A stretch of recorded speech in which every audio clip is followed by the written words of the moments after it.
정부가 내년도 예산안을 공개했습니다. 내년 예산의 지출 증가율은 2%대로 역대 가장 낮은 수준인데요.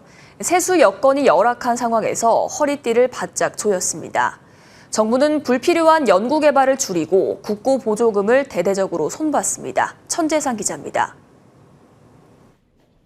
정부는 오늘 656조 9천억 원 규모의 내년도 예산안을 발표했습니다. 내년 예산은 올해보다 18조 2천억 원 늘었습니다.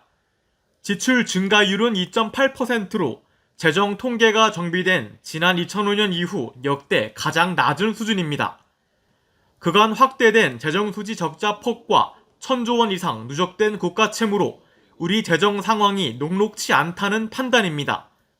모든 사업을 원점에서 재검토하여 타당성과 효과성이 없는 사업은 단호히 폐지, 삭감하는 재정 정상화를 함께 추진하였습니다. 당장 정부는 내년도 R&D 투자 규모를 16% 넘게 줄이기로 했습니다. 기존 R&D 예산이 나눠먹기 시기였다며 올해보다 7조 원 삭감했습니다. 국고보조금 예산도 4조 원가량 도려냈습니다. 보조금 지원이 관행적으로 진행되며 관리상 문제 등 누수 요인이 지적됐기 때문입니다. 정부는 이렇게 확보된 재원은 약자 복지와 미래투자 등 분야에 집중 투자하기로 했습니다.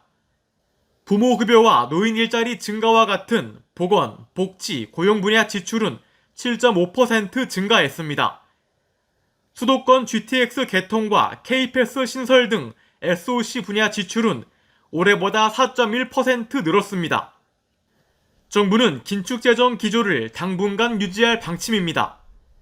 경기 둔화와 자산시장 침체 영향 등으로 내년 국세 수입이 올해보다 33조 원 감소할 것으로 예측됐습니다.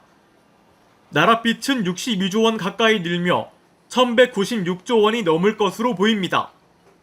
기획재정부는 내년 관리재정 수지가 마이너스 3.9%로 예상된다며 2025년부터 관리재정 수지 비율을 마이너스 3% 이내에서 관리하겠다고 설명했습니다.